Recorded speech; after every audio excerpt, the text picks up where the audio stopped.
Hello, I'm Femi OK and you're in the stream.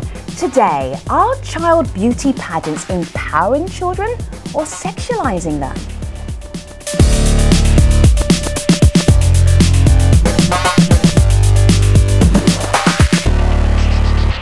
Our digital producer Malika Bilal is here looking out for your live feedback. Full disclosure, I have a confession to make. What is it? When I was 6 months old, I was entered into a baby beauty pageant and I won. But I won't let that sway me. Of course you won. Not at all surprised by that. But what's interesting is that we're hearing from people who have experiences just like yours. Right. They have personal stories and accounts of being involved with beauty pageants. Sure. But some of them have some caveats. Wendy on Google Plus writes in, I believe the original intent may have been to help boost confidence. But from personal experience, I'm not sure how much confidence a child can gain from a parent pushing them to do and be something they don't necessarily want to do. Of course, we'll delve into that in the main show, but for all of you at home, we want you to join the conversation with #AJStream. And Twitter isn't the only way to follow the stream. You can keep track of us on Facebook as well. Every day, we ask our community to tell us what stories they're following, and you can do that as well. You just go to facebook.com/AJStream, which is where I am right now. You can join many people who like us here, follow our stories, and also pitch a story, and it may well end up as a future program.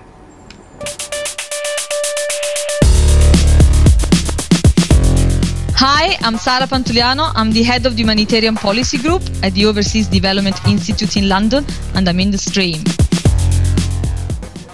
Although popular in the United States, child beauty pageants continue to spark controversy around the country and the world.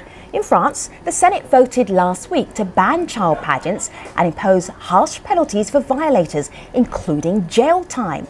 This comes after a report by a French senator accused pageants of hypersexualizing children. That report was commissioned in reaction to public outrage over a 2010 Vogue magazine cover. It featured a 10-year-old girl in tight clothes, high heels, and heavy makeup. And in Ireland, just this weekend, public backlash forced a hotel to cancel a child beauty pageant. The organisers had to scramble for an alternative venue and it ended up in a local pub. The families taking part were asked to keep the new location secret. So, is this backlash justified? Are child beauty pageants hypersexualizing children or empowering them? And should governments intervene? To help us talk about this, in our Google Plus Hangout from New York, we have Miss Bronx 2013, Delecia Watson. From Southampton in the UK, we have beauty pageant director Anita Moss. In Dublin, Ireland, we have Colette Brown. She's a columnist with the Irish Independent.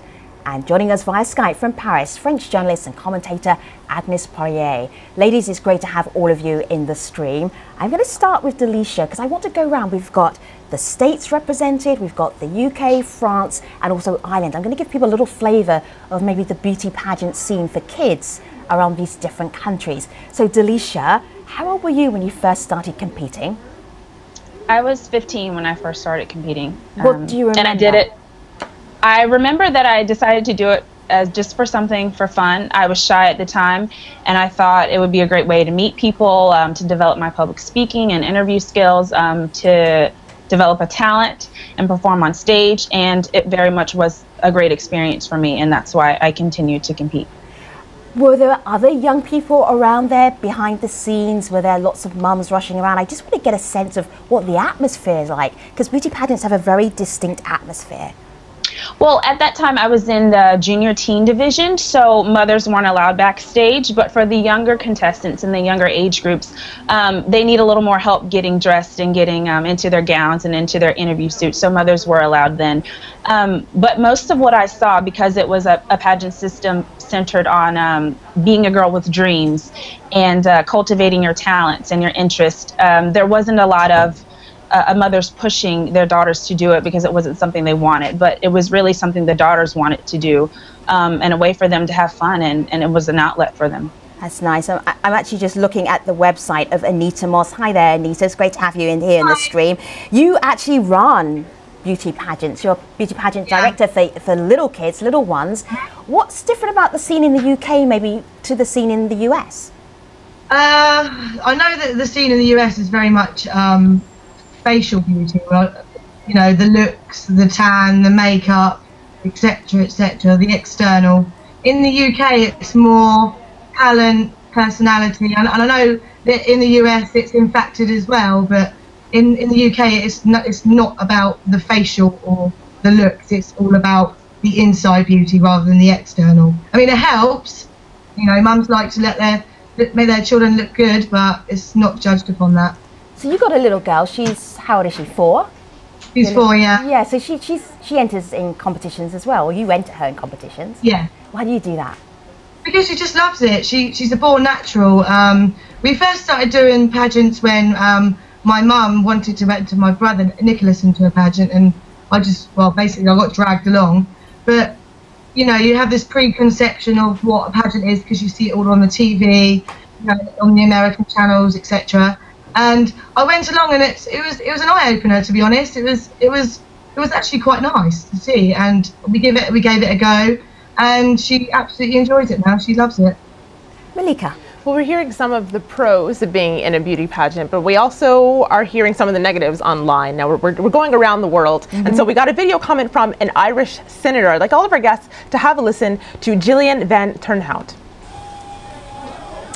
Child beauty pageants for me really exploit and ensure that children are sexualised at a very early age. Basically, they send a message out to young girls: put on a bit of makeup, look good, and you'll succeed in life. That is not the message that we want to be sending our young children and our young girls. We want to ensure that we protect their childhoods, which is why I argued passionately that in Ireland there is no place for child beauty pageants, and thank you to the hotels who supported me in this call. So Colette, she says there's no place for beauty pageants, child beauty pageants in Ireland. What's the experience like in Ireland? It would seem that way. I mean, the pageant that came over was on Saturday actually, and they were scrambling around to find a venue at the last minute, but in total they were turned down by 28 different hotels around the country. And as you said in your intro, eventually the pageant had to be held in the beer garden of a pub in a rural area of the country. So, you know, I'm not quite sure what the attraction of that pageant was for the parents who did turn up. I think about only 50% of the people who had intended to go when it was going to be located in Dublin eventually turned up, and I don't think a pub really is a very ideal place to have children and to have them, you know, parading up and down, you know. The sentiment in this country anyway is almost, I think it's fair to say, would be almost entirely negative towards these pageants. People just don't think it's an appropriate thing for children to be engaged in. It objectifies them, it ties up their feelings of self-worth with their appearance, and you know, there are much better ways for children to spend their time, I think. Anita, what would you say about that? You've got a little 4-year-old. She loves doing what she does. What would you say back to Colette about that? That there are better ways for her to spend her time? Yeah. Honestly, my little girl, she does everything. She does so many activities. She's an active little girl. Beauty pageants aren't the only thing that we take part in. One thing I will say though is that we were supposed to travel to Dublin last week to compete in that pageant. And I actually found a venue for the organisers and paid for it and organised it, and it was all going ahead. And then as soon as the media started getting involved and all the hype and all the negativity, they cancelled. So there is pageants that go on in Ireland, because I know a couple of people over in Ireland that attend and directors over there. So it does happen in Ireland. It's just gotten out in the media now, and it's, you know, it's all hyped up. So Anita, what is the media saying then? Give us an idea of what that we said backlash, but what does that actually sound like? What do you mean, backlash? Well, you said everything was going really well, and then the media jumped in. So what are you saying here? What was the criticism? They just cling on to the negatives. I mean, you know, with the beauty, the word beauty pageant, it's you know, it's like very controversial. And I think it boils down to mainly ignorance, to be honest, because they haven't been to one of these events, they haven't seen the girls. I mean, there's mums that take it too far in every sport, but you know, that happens in every sport. Like, coming from a dancing background, I've seen it firsthand. But I think Anita said earlier that, you know, in the UK, these pageants aren't about appearance, and it's about, you know, people's children's personality, and that's what they're judged in. I'm just not sure how you can judge a child's personality in a couple of seconds as they walk along a stage, and especially children who are too small to even talk yet. So, you know, I think that's a bit dubious.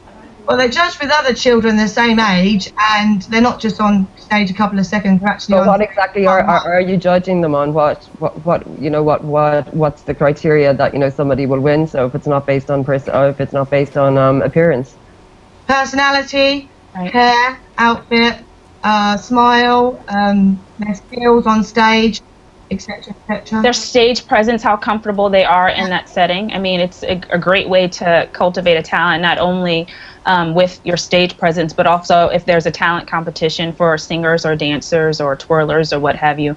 So although it may appear that it is just about looks, it's about so much more, and it's about your composure. And while there's remnants of this conversation that you all are having online as well, but a lot of it is centering around France, which is of course at the heart of the debate and why we're having this discussion today. So Agnes, there's a tweet here from Shahana. She says the ban, or the proposed ban, is perhaps the only good thing France has done in a while, but someone else has a little bit more nuanced of a comment. Liam on Facebook says, banning child pageants is really an insignificant step in treating the underlying problem. If any action should be taken, it should be in terms of advertising and media standards. Agnes, what's your take on that? Well, I actually agree with both, you know, those statements, but you need to start somewhere, don't you? And it does, you know, sort of, you know, convey a very strong message, especially as the bill. I mean, we don't know yet whether it's going to be passed into a law. You know, the lower chamber still needs to vote on it in December. But let's say that it's going to be voted, and if it is, then the offense does carry jail and massive fine. So perhaps it will be reduced. But still, I think, you know, the idea is really to say, look, if you are under 16, then, you know, just leave your childhood, you know, do silly things, but don't engage in debating societies. I think that's the best thing to empower you, or sport or any kind of activities. But before the age of 16, can you actually make that decision, or is it taken by somebody else, namely your parents perhaps, or your peers or your siblings? So is there something that's different in France, in French culture, that makes the French actually think that this might be a good idea to have government come in and say, well, if you are under 16, you shouldn't be up on stage there dancing and doing your talent or whatever as a young person? Well, I think it's, you know, it's a slightly different culture than, let's say, you know, the British or the American ones. It's still the Western world, and we live, you know, very globalized life, and we are afflicted by the same problems, really. But there is a strong tradition of feminism, you may have heard of Simone de Beauvoir, and I'm sure she would actually be in favor of that ban. If, of course, it triggers some other, you know, some soul searching and some perhaps a national debate and perhaps other measures. This is only the beginning of you know, a whole discussion we could be all having about children. Do they have the childhood they deserve? Okay, let me bring back in Delecia, because on my laptop I've got a quote from the French senator that actually brought in this proposal. It's not a law yet, but it still has to be voted into law. And she says it is extremely destructive for a girl between the age of 6 and 12 to hear her mother say that what's important for her is to be beautiful. Delecia, what would be your pushback to that? Well, I completely agree that it is destructive for a mother to say to her daughter that it's important to be beautiful. She should absolutely tell her daughter that she is beautiful, but I think it's more important to teach your daughter to be kind and to be clever than that it's really important to be beautiful. And although there are a lot of child beauty pageants that are proponents for beauty and sexualizing young girls inappropriately, I think at the heart of it is it's an opportunity for young girls to do something with their mothers, or to, like I said, cultivate their talents, or to do something outside of their comfort zone, which is exactly what I did. Pageantry wasn't something that I had been exposed to, or that was something that was comfortable for me, but I did it to get out of that zone for myself. And there's someone here that I think would agree with you, Delecia. Maria on Twitter says, as a Miss Universe Canada finalist, I agree completely for under 13s. For young women, though, it helps build confidence and friendships. On the other hand, though, we have a Facebook comment. Anita, I'd like you to have a listen to this. Liam says, a child can't succeed in a pageant on appearance alone. There are interview segments, there are talent segments. This does, however, teach that beauty is a prerequisite of knowledge and talent. And that kind of goes along the lines of the quote that Femi just read. What's your pushback on that? As I said before, like, I haven't competed in a pageant that was judged on looks. But to be honest, I don't personally think that I probably would either, to be honest. But it is a fact that, for example, if you was going to a job interview and there was two people sat with the same skills, you would naturally go with the person that is easier on the eye rather than the other, and that's just a fact. But, you know, I don't agree with But do pageants encourage that fact? And if it's just the fact, is that a good thing?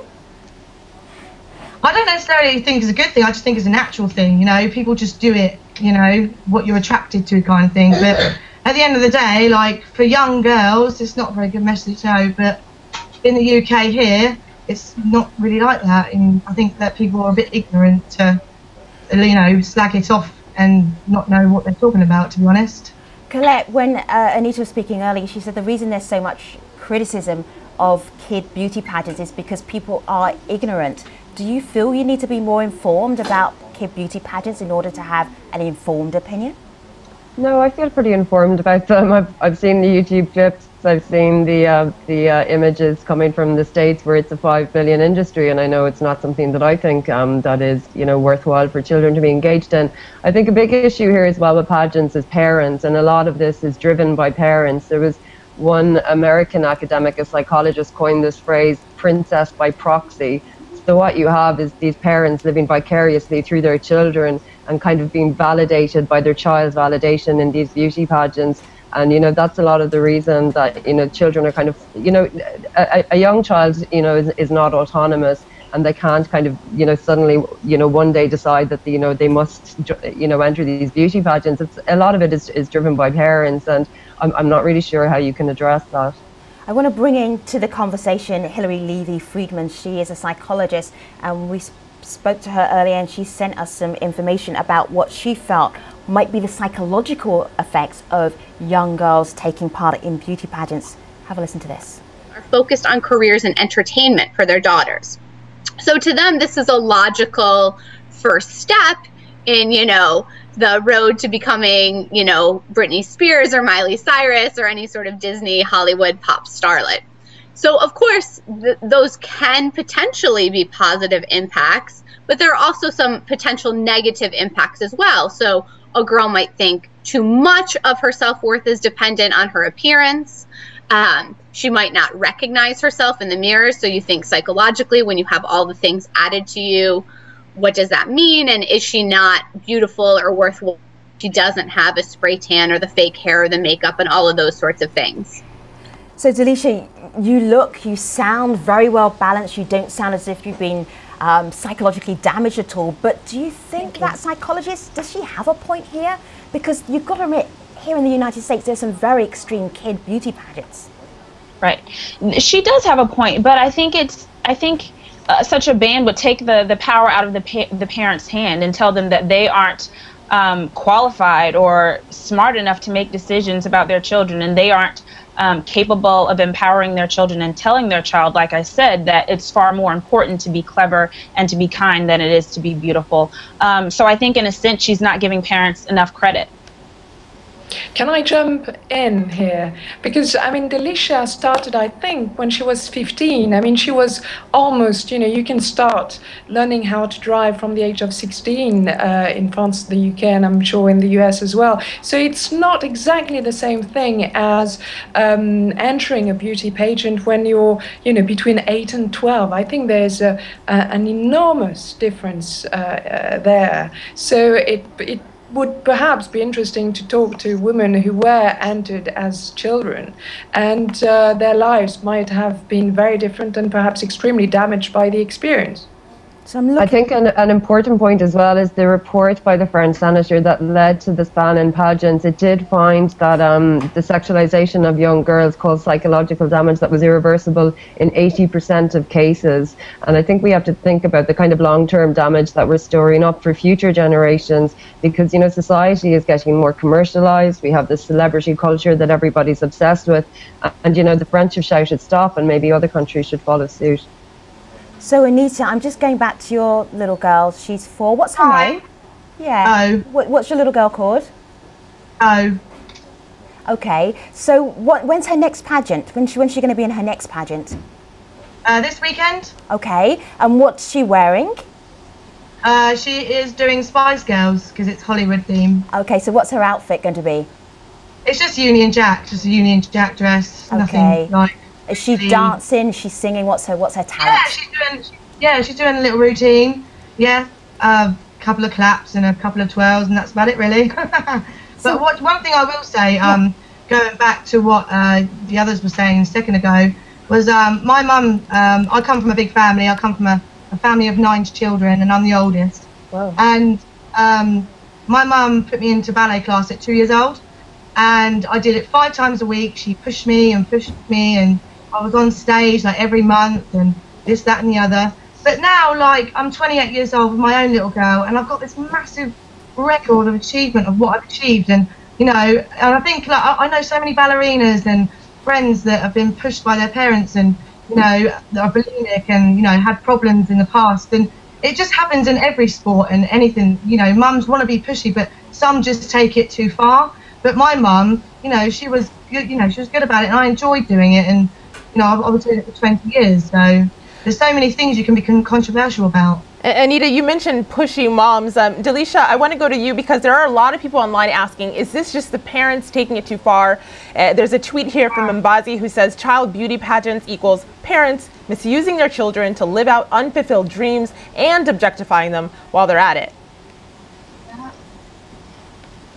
Well, I should say that my mother is very supportive of me competing and has been since I first began at 15. But if I were to say I don't want to compete anymore, that I'm over it, she would be supportive of that too. For us, it's a way to shop more sometimes and to have a little more bonding time now that I'm out of the house.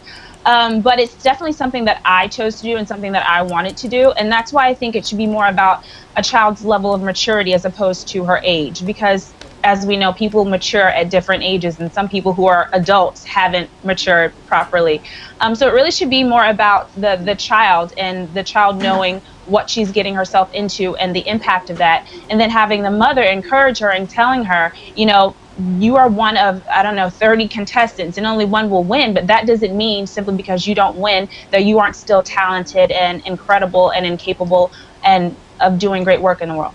We're wrapping up this part of the conversation. I hear more people jumping in. We're going to take you all across to the post show at stream.aljazeera.com. But let me ask you, Delecia, one quick question. If you have a little girl, would you put her in a beauty pageant? Yes or no? I don't think I would put her in a beauty pageant. I'm sure she would know that I competed as a young girl and as a young adult. If it were something she came to me and said, Mommy, I think I want to compete, then sure. But I would, like I said, let her know, you know, this is what it means.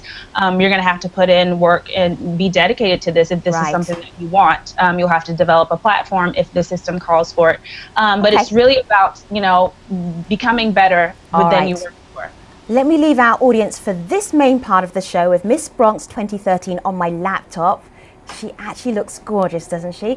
And also tell you about what we're going to be doing in the next AJ stream. On Monday, people trapped in Gaza with no way out. While Egypt keeps the Rafah border crossing mostly closed, people in Gaza are running out of medical supplies, fuel and food.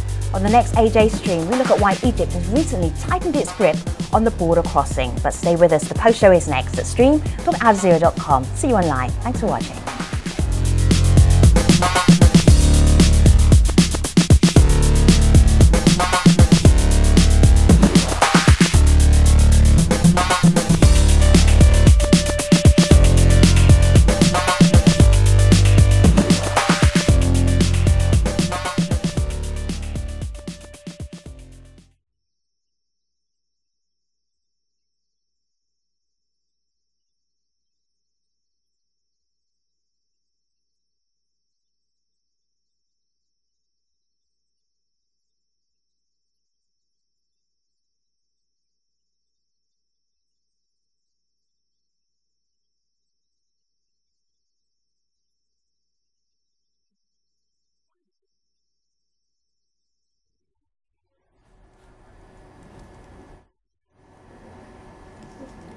Hello again, this is the Streams Online post show where we're talking about child beauty pageants. We're joined by Delecia Watson, she's Miss Bronx 2013, Anita Moss, she's a beauty pageant director, and Colette Brown, she's columnist with the Irish Independent.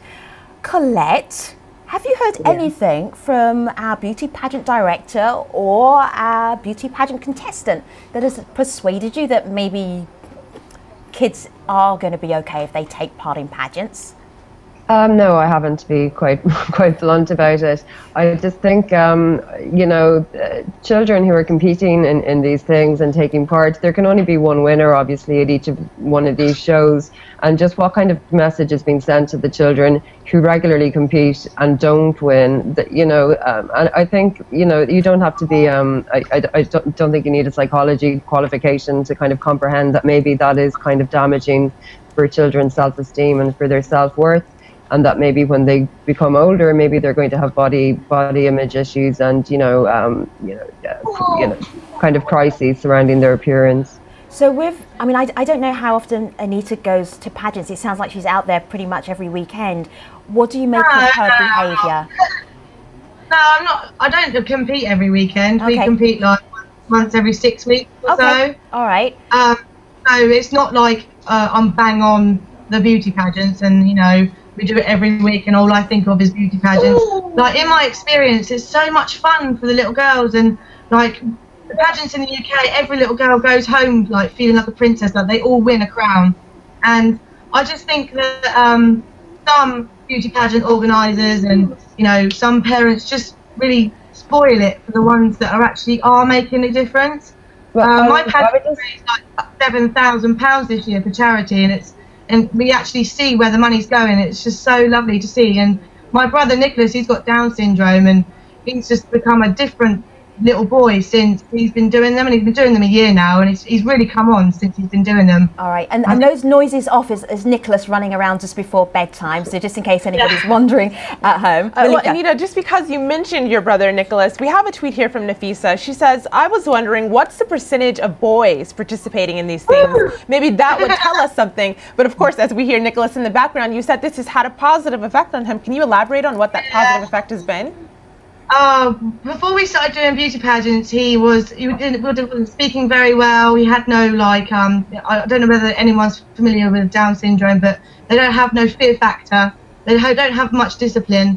And since we've been doing pageants, he's like a natural. He's like a born natural on that stage. He performs. He's like a god on the stage. Like, he's so entertaining, and he's ready for it. He doesn't run off. And since he's been doing them, he can speak better, he's more confident in himself, you know, he can communicate more. And I know this, you know, people can say, well, why is you can't prove it's a beauty pageant, but he's just so entertaining, he loves it out there. You know, you wouldn't get up and do what he did if you didn't enjoy it. All right. I think an issue that we haven't discussed yet is the cost of these things, because I think that a lot of the pageants in the United States, at least, it's just a money-making exercise for the organisers and the children. There's various categories. They can enter multiple categories, but it costs an additional amount every time they enter something new. And some parents can spend, I know there was an Irish woman who competed at the event that was in Ireland over the weekend, had spent €10,000 on her child, including a €2,000 dress. And just, you know, imagine the pressure that puts on a child. Colette, how much was that dress again? €2,000. Wow. For a 6-year-old's dress. And I mean, nobody can defend that as a sane and sensible thing to do. I've got a confession to make. Go ahead. Make your confession. My little girl's dress cost £2,500. What? Whoa. Okay. Okay, Anita, let me make a confession that. Oh my goodness, I am going to fall off my chair right now. We've never spent $2,000 on a gown, and I'm 20 Anita, in my 20s. All right, okay, this is very important. Everybody listen very carefully to this. Anita, where is that dress right now? Oh, here, I'll get it. All right, go get it. Go get the dress. I want to see this dress. It's amazing. This is the dress for a 4-year-old. This is an amazing dress. While we're waiting for the dress, there's an £800 gorilla in this conversation, Malika, and that's how sexy these little toddlers look. Oh my! Whoa! The dress has appeared. How much was that again? How much was that again, Anita? $2,000. Yeah. So, Anita, will you adopt me, please? I don't think She only has one. She only has one dress, and she's my princess. And you know, everyone wants to spoil their kids and stuff. And I just went the whole hog and went over the top. And but yeah, I do love it. It's wow, I need to lie down. All right, I'm going to end this part of the program in shock, but also there's an 800-pound gorilla in this conversation. That is really the criticism that your little princess, other people's little princesses, they're being very sexualized. And there's a clip from a TV show in the US called Toddlers and Tiaras. It's extremely addictive. I either recommend or don't recommend you watch it, but have a look at this little clip. It's kind of a classic. Here comes Pretty Woman, Paisley.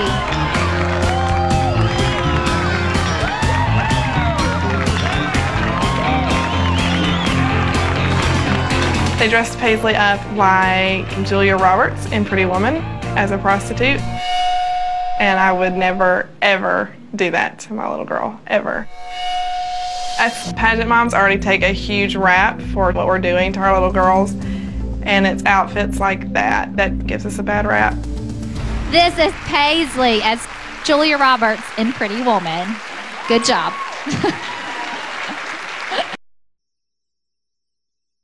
Michelle, we're going to wrap up the conversation for now. Ladies, I'm going to ask you just to sit tight so I can thank you properly. But right now, here's Malika with a few other stories we're following.